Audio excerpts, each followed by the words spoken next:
morning again. This is the second of a trilogy that we are using for the Genesis Collective podcasts in helping church planters in this great, glorious adventure of establishing communities of love and light in the dark and broken places of our world. I have done this for decades, and I must tell you, they're my heroes. I admire them, even those who might not succeed the first time, but who get back into the scrum, who serve, who partner, who love, who lead. Amazing men and women who give themselves away by establishing these communities around the world.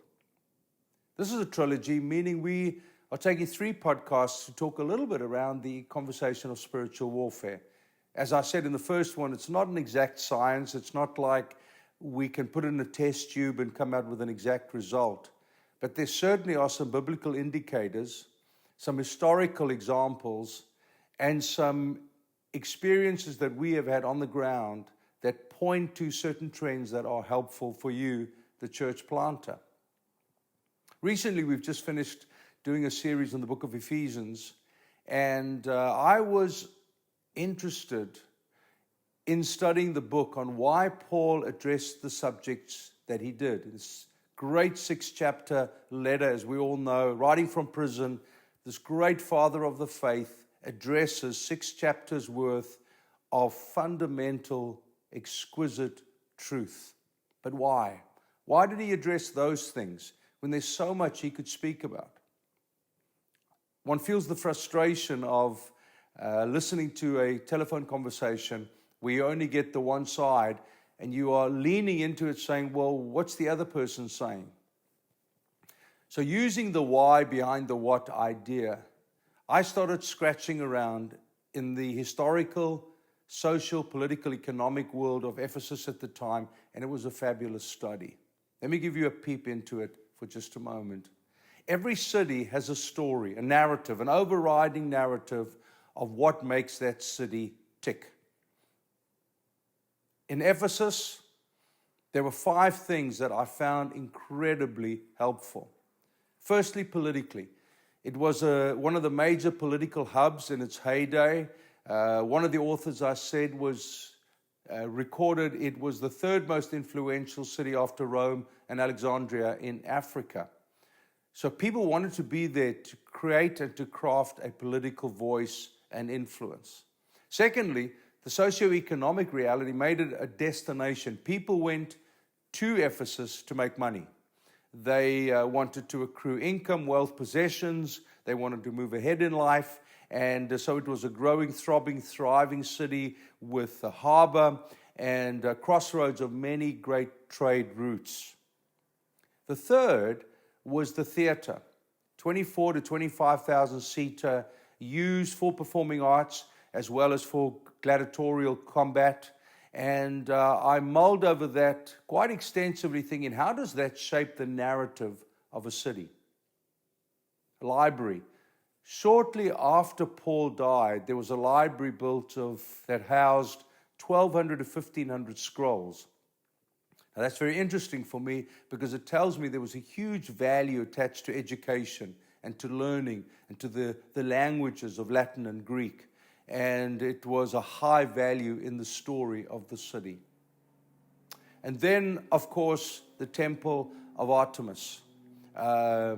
Huge building, far larger than the Pantheon of Athens. It just created a huge shadow over the city. Twice a week there would be worshipers who would dance from the temple through the town and back. Artemis or Diana was an interesting idol with many kind of bulbous forms on her chest. Some viewed it as kind of breasts indicating sexuality. Others said, no, there were no nipples on these forms. They were more magic potions because she was supposed to offer magic solutions for the life's challenges. Now, those 5 things I found deeply shaped the story of Ephesus.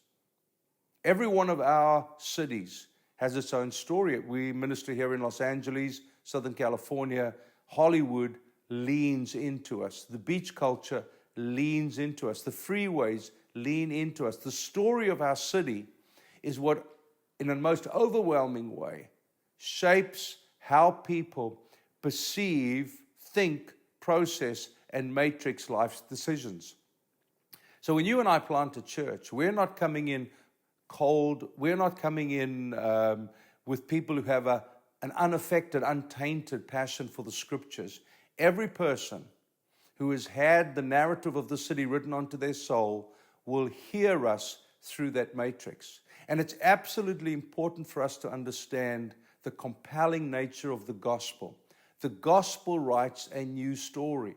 The gospel creates a new narrative which undoes the narrative of the city and recrafts, recreates, and then re-engineers a new narrative in our lives. Oftentimes, it is pure spiritual warfare. We are fighting the priorities of our city. One of the things that interested me when we moved here in 1996 was how many parents wanted their kids in every imaginable sport, dance, every possible activity, knowing that many of them will never become professional, and they were prepared to forfeit the dining room table, as an example, to rush around. Dad goes one way, mom goes another way. It's ballet, it's tennis, it's football, it's baseball, it's basketball, it's lifeguards, you name it. Southern California offered it. And we'll pick up McDonald's on the run, and the great price tag of a family eating together was seen as a price worthy of being paid. I was obviously taken aback by it, because the greater narrative for me was, let's eat together around the table. Now, as you and I plant churches in these magnificent cities with these incredibly beautiful people, it is imperative for us to understand there is a narrative that shapes our people's hearts and minds, and our proclamation of the gospel and living the gospel will write a new narrative. Be patient. It takes time to recraft and to re-engineer those beautiful hearts and minds. I hope this has been helpful. What's the narrative of your city? God bless you till next time. Bye now.